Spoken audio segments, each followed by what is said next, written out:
Selamat malam, sejahtera, shalom Bapak Ibu Saudara-saudara Jemaat GPIB Sejahtera di DKI Jakarta yang diberkati Tuhan. Salam sehat semua. Mari membaca Alkitab.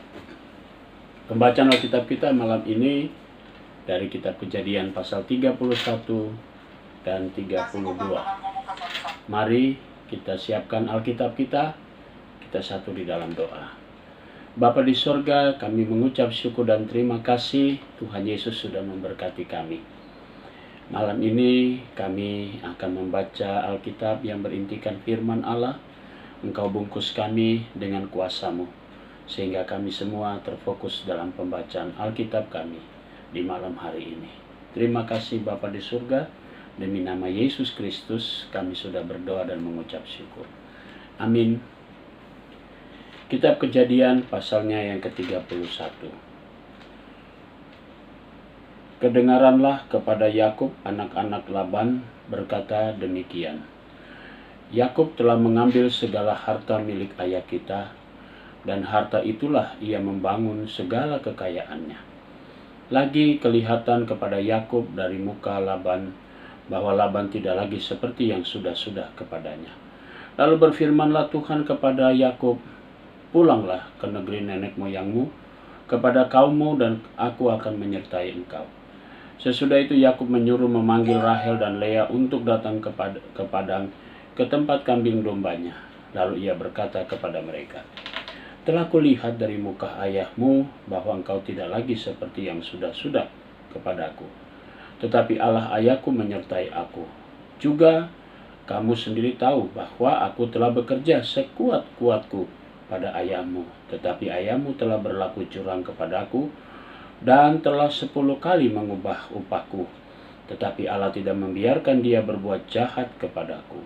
Apabila ia berkata, yang berbintik-bintiklah akan menjadi upahmu, maka segala kambing domba itu beroleh anak yang berbintik-bintik.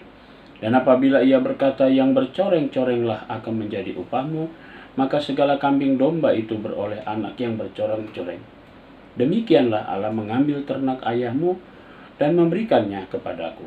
Pada suatu kali, pada masa kambing domba itu suka berkelamin, maka aku bermimpi dan melihat bahwa jantan-jantan yang menjatani kambing domba itu bercoreng-coreng, berbintik-bintik dan berbelang-belang. Dan malaikat Allah berfirman kepadaku dalam mimpi itu, 'Yakub,' jawabku, 'Ya Tuhan.' Lalu ia berfirman, 'Angkatlah mukamu dan lihatlah bahwa segala jantan yang menjantani kambing domba itu bercoreng-coreng, berbintik-bintik dan berbelang-belang. Sebab telah kulihat semua yang dilakukan oleh Laban itu kepadamu. Akulah Allah yang di Betel itu, di mana engkau mengurapi tugu dan di mana engkau bernasar kepadaku. Maka sekarang bersiaplah engkau, pergilah dari negeri ini dan pulanglah ke negeri sanak saudaramu.' Lalu Rahel dan Lea menjawab Yakub, katanya, 'Bukankah tidak ada lagi bagian atau warisan kami dalam rumah ayah kami? Bukankah kami ini dianggapnya sebagai orang asing karena ia telah menjual kami? Juga bagian kami telah dihabiskannya sama sekali. Tetapi segala kekayaan yang telah diambil Allah dari ayah kami adalah milik kami dan anak-anak kami. Maka sekarang perbuatlah segala yang difirmankan Allah kepadamu.' Lalu bersiaplah Yakub, dinaikkannya anak-anaknya dan istri-istrinya ke atas unta. Digiringnya seluruh ternaknya dari segala apa yang telah diperolehnya, yakni ternak kepunyaan yang telah diperolehnya di padang Aram, dengan maksud pergi kepada Ishak ayahnya ke tanah Kanaan. Adapun Laban telah pergi menggunting bulu domba-dombanya. Ketika itulah Rahel mencuri terafim ayahnya, dan Yakub mengakali Laban orang Aram itu dengan tidak memberitahukan kepadanya bahwa ia mau lari.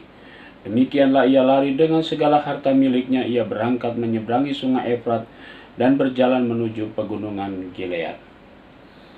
Ketika pada hari ketiga dikabarkan kepada Laban bahwa Yakub telah lari, dibawanyalah sanak saudaranya bersama-sama, dikejarnya Yakub 7 hari perjalanan jauhnya. Lalu ia dapat menyusulnya di pegunungan Gilead.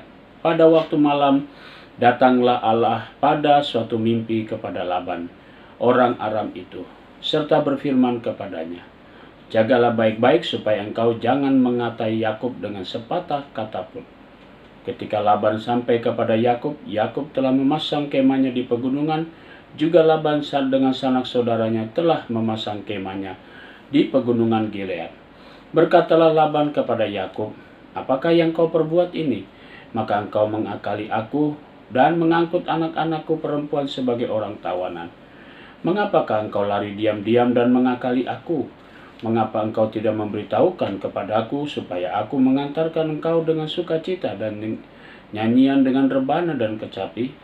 Lagi pula engkau tidak memberikan aku kesempatan untuk mencium cucu-cucuku laki-laki dan anak-anakku perempuan. Memang bodoh perbuatanmu itu. Aku ini berkuasa untuk berbuat jahat kepadamu, tetapi Allah ayahmu telah berfirman kepadaku tadi malam, jagalah baik-baik, jangan engkau mengatai Yakub dengan sepatah kata pun. Maka sekarang, kalau memang engkau harus pergi, semata-mata karena sangat rindu ke rumah ayahmu, mengapa engkau mencuri dewa-dewaku?" Lalu Yakub menjawab Laban, "Aku takut karena pikirku, jangan-jangan engkau merampas anak-anakmu itu daripadaku. Tetapi pada siapa engkau menemui dewa-dewamu itu, janganlah ia hidup lagi. Periksalah di depan saudara-saudara kita segala barang yang ada padaku dan ambillah barang-barangmu. Sebab Yakub tidak tahu bahwa Rahel yang mencuri terafim itu." Lalu masuklah Laban ke dalam kemah Yakub dan ke dalam kemah Lea dan ke dalam kemah kedua budak perempuan itu, tetapi terafim itu tidak ditemuinya. Setelah keluar dari kemah Lea, ia masuk ke dalam kemah Rahel, tetapi Rahel telah mengambil terafim itu dan memasukkannya ke dalam pelana untanya dan duduk di atasnya. Laban menggeledah seluruh kemah itu, tetapi terafim itu tidak ditemuinya. Lalu kata Rahel kepada ayahnya, "Janganlah bapa marah, karena aku tidak dapat bangun berdiri di depanmu, sebab aku sedang haid." Dan Laban mencari dengan teliti, tetapi ia tidak menemui terafim itu. Lalu hati Yakub panas, dan ia bertengkar dengan Laban. Ia berkata kepada Laban, "Apakah kesalahanku? Apakah dosaku? Maka engkau memburu aku sehebat itu. Engkau telah menggeledah segala barangku. Sekarang apakah yang kau temui dari segala barang rumahmu? Letakkanlah di sini di depan saudara-saudaraku dan saudara-saudaramu, supaya mereka mengadili antara kita berdua. Selama 20 tahun ini aku bersama-sama dengan engkau. Domba dan kambing betinamu tidak pernah keguguran, dan jantan dari kambing dombamu tidak pernah kumakan. Yang diterkam oleh binatang buas tidak pernah kubawa kepadamu. Aku sendiri yang menggantinya. Yang dicuri orang, baik waktu siang, baik waktu malam, selalu engkau tuntut daripadaku.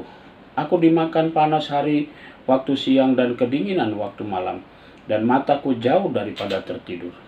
Selama 20 tahun ini aku di rumahmu. Aku telah bekerja padamu 14 tahun lamanya untuk mendapat kedua anakmu, dan 6 tahun untuk mendapat ternakmu, dan kau telah 10 kali mengubah upahku. Seandainya Allah ayahku, Allah Abraham dan yang disegani oleh Ishak, tidak menyertai aku, tentulah engkau sekarang membiarkan aku pergi dengan tangan hampa. Tetapi kesengsaraanku dan jerih payahku telah diperhatikan Allah, dan ia telah menjatuhkan putusan tadi malam. Lalu Laban menjawab Yakub, perempuan-perempuan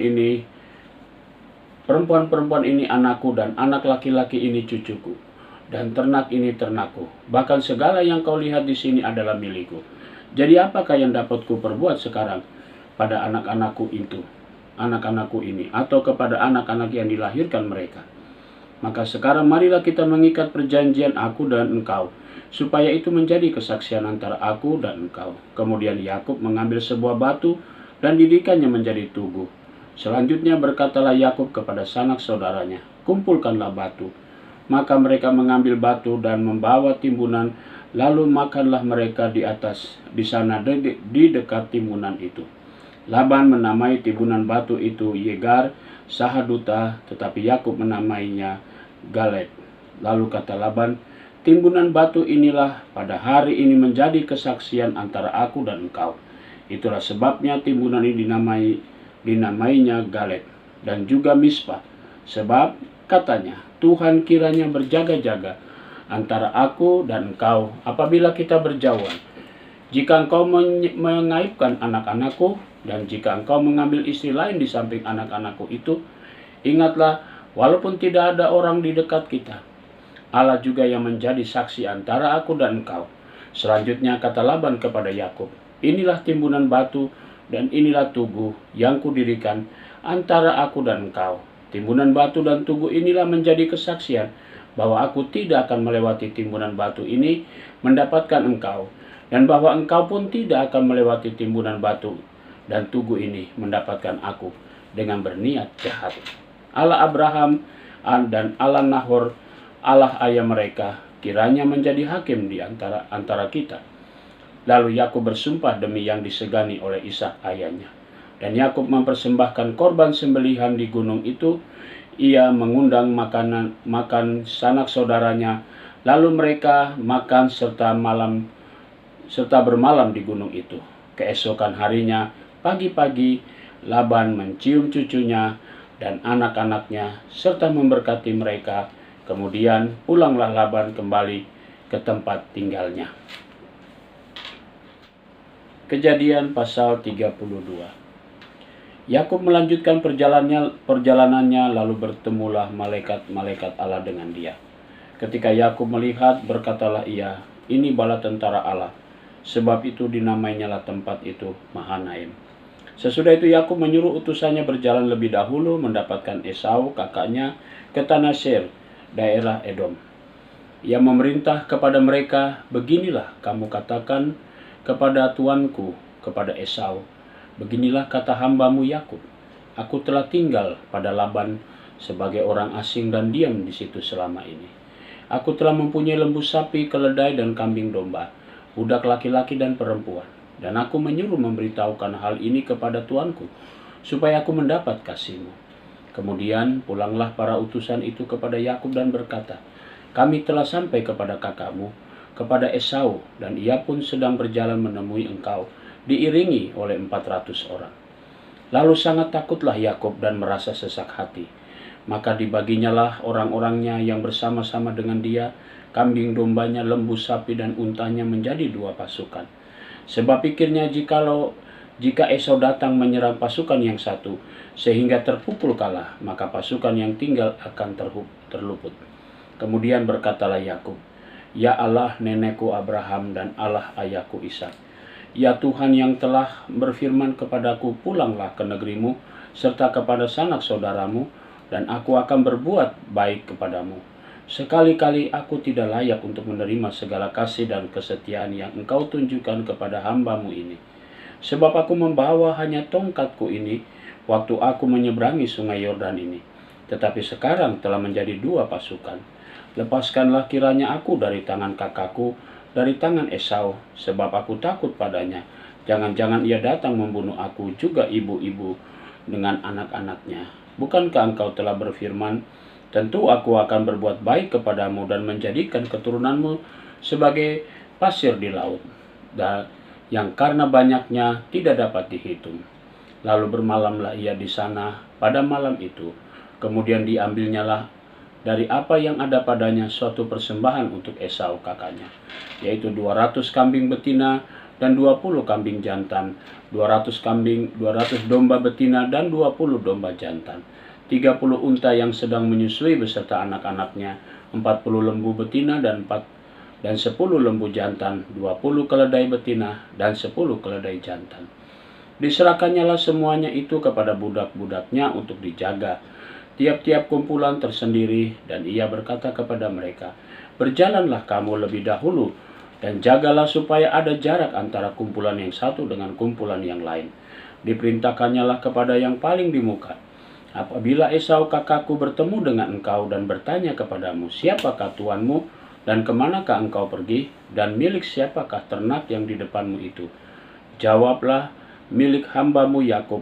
Inilah persembahan yang dikirim kepada tuanku Esau, dan Yakub sendiri pun ada di belakang kami. Begitulah diperintahkannya baik kepada yang kedua maupun kepada yang ketiga, dan kepada sekalian orang yang berjalan menggiring kumpulan hewan itu. Katanya, seperti perkataanku tadi, kamu katakan kepada Esau apabila kamu berjumpa dengan dia. Dan kamu harus mengatakan juga, Hambamu Yakub sendiri ada di belakang kami. Sebab pikir Yakub, baiklah aku mendamaikan hatinya dengan persembahan yang dihantarkan lebih dahulu, kemudian barulah aku akan melihat mukanya, mungkin ia akan menerima aku dengan baik. Jadi persembahan itu diantarkan lebih dahulu, tetapi ia sendiri bermalam pada malam itu di tempat perkemahannya. Pada malam itu Yakub bangun dan ia membawa kedua istrinya, kedua budaknya perempuan dan ke-11 anaknya, dan menyeberang di tempat penyeberangan sungai Yabok. Sesudah ia menyeberangkan mereka, ia menyeberangkan juga segala miliknya. Lalu tinggallah Yakub seorang diri, dan seorang laki-laki bergulat dengan dia sampai fajar menyingsing. Ketika orang itu melihat bahwa ia tidak dapat mengalahkannya, ia memukul sendi pangkal paha Yakub, sehingga sendi pangkal paha itu terpelecok ketika ia bergulat dengan orang itu. Lalu kata orang itu, biarkanlah aku pergi, karena fajar telah menyingsing. Sahut Yakub, aku tidak akan membiarkan engkau pergi jika engkau tidak memberkati aku. Bertanyalah orang itu kepadanya, siapakah namamu? Sahutnya, Yakub. Lalu kata orang itu, namamu tidak akan disebutkan lagi Yakub, tetapi Israel, sebab engkau telah bergumul melawan Allah dan manusia, dan engkau menang. Bertanyalah Yakub, katakanlah juga namamu, tetapi sahutnya, mengapa engkau menanyakan namaku? Lalu diberkatinya Yakub di situ. Yakub menamai tempat itu Peniel, sebab katanya, aku telah melihat Allah berhadapan muka, tetapi nyawaku tertolong. Lalu tampaklah kepadanya matahari terbit ketika ia telah melewati Peniel, dan Yakub pincang karena pangkal pahanya. Itulah sebabnya sampai sekarang orang Israel tidak memakan daging yang menutupi sendi pangkal paha, karena dia telah memukul sendi pangkal paha Yakub pada otot pangkal pahanya. Mari saudaraku, kita satu di dalam doa. Bapa di sorga, terima kasih untuk malam ini. Kami sudah membaca Alkitab, kami sudah memahami dalam tuntunan Roh Kudus-Mu. Kini saatnya kami mau beristirahat. Bungkus kami, lindungi kami dalam tidur malam ini, sehingga kami tetap dijaga dan dipelihara oleh Tuhan. Besok pagi kami boleh bangun atas perkenan Tuhan, melanjutkan hari dan kehidupan kami yang Tuhan sudah beri.